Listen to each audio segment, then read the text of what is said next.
ਸਤਿ ਸ਼੍ਰੀ ਅਕਾਲ ਤੇ ਜੀ ਆਇਆਂ ਨੂੰ ਜੀ ਸਾਰਿਆਂ ਨੂੰ ਤੁਹਾਡਾ ਸਭ ਦਾ ਬਹੁਤ-ਬਹੁਤ ਸਵਾਗਤ ਹੈ ਤੁਹਾਡੇ ਆਪਣੇ ਕੁਕਿੰਗ ਚੈਨਲ ਖਾਣਾ ਮਨਪਸੰਦ ਪੰਜਾਬੀ ਵਿੱਚ। ਤੇ ਅੱਜ ਆਪਾਂ ਬਣਾਵਾਂਗੇ ਹਲਵਾਈਆਂ ਵਾਂਗ ਡੇਰੀ ਵਾਂਗ ਬਹੁਤ ਹੀ ਵਧੀਆ ਜਿਹਾ ਸੌਫਟ ਜਿਹਾ ਪਨੀਰ। ਤੁਸੀਂ ਇੱਥੇ ਵੇਖ ਸਕਦੇ ਹੋ ਕਿੰਨਾ ਸੌਫਟ ਪਨੀਰ ਬਣ ਕੇ ਰੈਡੀ ਹੋਇਆ ਹੈ ਤੇ ਤੁਸੀਂ ਵੀ ਘਰ ਵਿੱਚ ਆਰਾਮ ਨਾਲ ਬਿਲਕੁਲ ਸੌਫਟ ਪਨੀਰ ਬਣਾ ਕੇ ਰੈਡੀ ਕਰ ਸਕਦੇ ਹੋ ਬਹੁਤ थोड़े जे टिप्स एंड ट्रिक्स फॉलो करके। तो इत्थे तुसी वेख सकते हो कितना सॉफ्ट है, डेयरी तो भी ज़्यादा सॉफ्ट बनता है। तो तुसी इस वीडियो नू पूरा वेखना ताकि तुहानू सारे टिप्स एंड ट्रिक्स पता लग जाण। ते चलिए आपां शुरू करने आ बिल्कुल सॉफ्ट पनीर बनाना।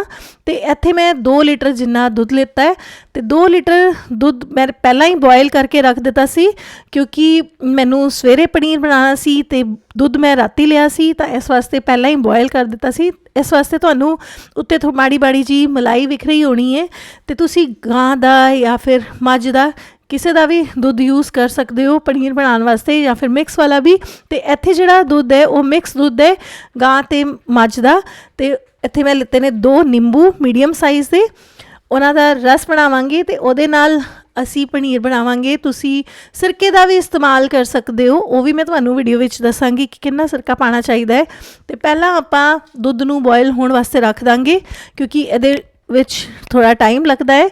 तो सब तो पहला मैं दुध बॉयल करांगी ते निंबू का रस बनावांगी। तो जिहड़ा पनीर असी घर विच बनांदे आ वो तुसी स्टोर भी कर सकते हो 7 दिन तक, बिल्कुल भी खराब नहीं होंदा। तो उसका तरीका है कि जिहड़ा भी पनीर तुसी रेडी करो उन्होंने एक पानी के बर्तन विच पा के तुसी फ्रिज विच रख दो तो पानी तुसी चेंज करते रहो। तो उस तरीके नाल तुसी इनू सेव कर सकते हो 7 दिनों वास्ते। तो इत्थे मैं निंबू निचोड़ लाँगी। निंबू जिहड़े ने वो रस वाले ने, इस वास्ते 2 छोटे निंबू बहुत ने। जे वड्डा निंबू होवे तां तुसी 1 निंबू भी लै सकते हो। तो इत्थे निंबू का रस जिहड़ा है वो बन के रेडी है। 2 वड्डे चम्मच जिन्ना रस सानू चाहिदा है।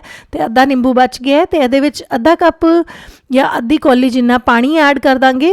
डायरैक्ट निंबू का रस नहीं पाना चाहिए, उहदे नाल पनीर जिहड़ा है वो चीड़ा ते सख्त बनता है। तो इत्थे चंगी तरह हिला के असी दुध नू बॉयल कर लिया है। तुसी वेख सकते हो कितना चंगा बॉयल आ गया है। तो हुण असी गैस नू बंद कर देंगे या तुसी लो फ्लेम ते भी कर सकते हो।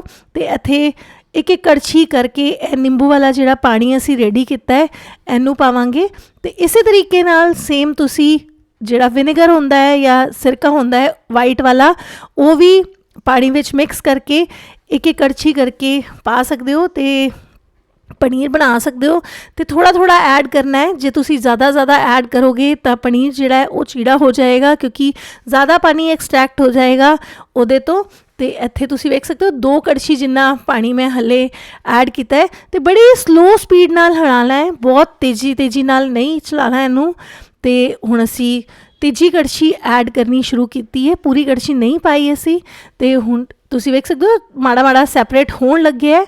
तो पूरी तरह सैपरेट नहीं होया है। तो होर ऐड करांगे आपां, ए वेखो तीजी कड़छी भी हुण पूरी ऐड कर देंगे। तो हले भी थोड़ा जिहा जिहड़ा पानी है वो बचिया होया है। तो एक बार होर हिलावांगे। तो हिलाण तो बाद 10 सेकंड लई वेट करनी है। हले दुध ते पनीर जिहड़ा है वो पूरी तरह सैपरेट नहीं होया, तो बचिया होया भी ऐड कर देंगे। तो इत्थे बचिया होया जिहड़ा पानी है निंबू का वो भी पा देंगे। तो हले भी पूरी तरह नहीं निकलिया है क्योंकि जिहड़ा पनीर चो पानी बचेगा वो पीला जिहा बचना चाहिए है। तो हुण बचिया होया भी असी ऐड कर दिता है। तो सारा जिहड़ा पानी सी वो असी पाता है। तो हुण 1 मिनट वास्ते वेट करांगे इनू।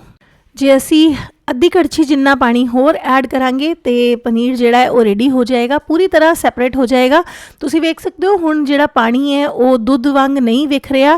तो इहदा कलर भी चेंज हो गया है। 2 ते 3 मिनटां लई रेस्ट करन तो बाद सानू पता लग जाएगा।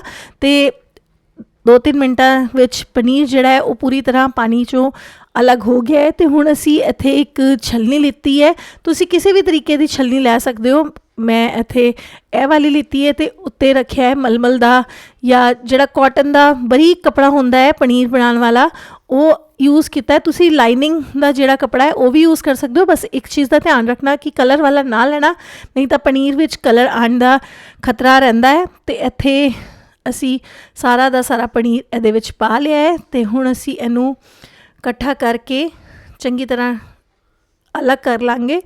ਤੇ ਇਹ ਜਿਹੜਾ ਪਾਣੀ ਹੈ ਸੁੱਟਣਾ ਨਹੀਂ ਹੈ, ਤੁਸੀਂ ਇਸ ਦਾ ਯੂਜ਼ ਕਰ ਸਕਦੇ ਹੋ ਦੁਬਾਰਾ ਪਨੀਰ ਬਣਾਉਣ ਵਾਸਤੇ, ਜਾਂ ਫਿਰ ਤੁਸੀਂ ਇਹਨੂੰ ਆਟਾ ਗੁੰਦਣ ਵਾਸਤੇ ਜਾਂ ਫਿਰ ਯੂਜ਼ ਕਰ ਸਕਦੇ ਹੋ ਸਬਜ਼ੀ ਵਿੱਚ। ਇਹ ਬਹੁਤ ਹੀ ਹੈਲਦੀ ਹੈ ਤੇ ਤੁਸੀਂ ਖਾਣੇ ਵਿੱਚ ਨਾ ਵੀ ਯੂਜ਼ ਕਰਨਾ ਚਾਹੋ ਤੇ ਤੁਸੀਂ ਆਪਣੇ ਸਿਰ ਵਿੱਚ ਵੀ ਲਾ ਸਕਦੇ ਹੋ। ਇਹਦਾ ਬੜਾ ਫਾਇਦਾ ਹੈ ਕਿਉਂਕਿ ਇਹ ਬਾਲਾਂ ਵਾਸਤੇ ਵੀ ਬਹੁਤ ਚੰਗਾ ਹੁੰਦਾ ਹੈ।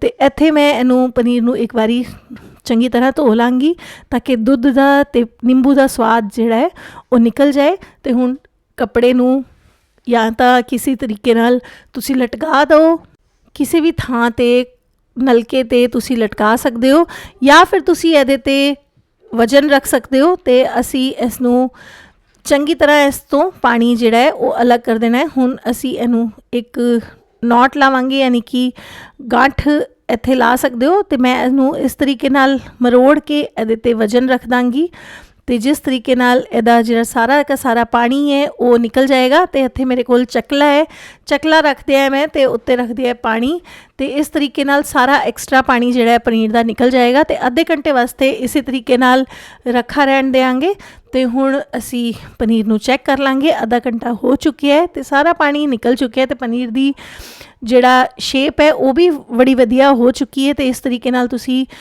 ਪਨੀਰ ਰੈਡੀ ਕਰ ਸਕਦੇ ਹੋ ਅਤੇ ਤੁਸੀਂ ਇਸ ਨੂੰ ਫਰਿੱਜ ਵਿੱਚ ਰੱਖ ਕੇ ਸੈੱਟ ਕਰ ਸਕਦੇ ਹੋ। ਅੱਧਾ ਘੰਟਾ ਹੋਰ ਫਰਿੱਜ ਵਿੱਚ ਰੱਖਣ ਨਾਲ ਇਹ ਹੋਰ ਵੀ ਸੈੱਟ ਹੋ ਜਾਏਗਾ। ਅਤੇ ਤੁਸੀਂ ਵੇਖ ਸਕਦੇ ਹੋ ਕਿੰਨਾ ਸੌਫਟ ਪਨੀਰ ਬਣਿਆ ਹੈ, ਬਿਲਕੁਲ ਹਲਵਾਈਆਂ ਅਤੇ ਡੇਅਰੀਆਂ ਵਾਂਗ।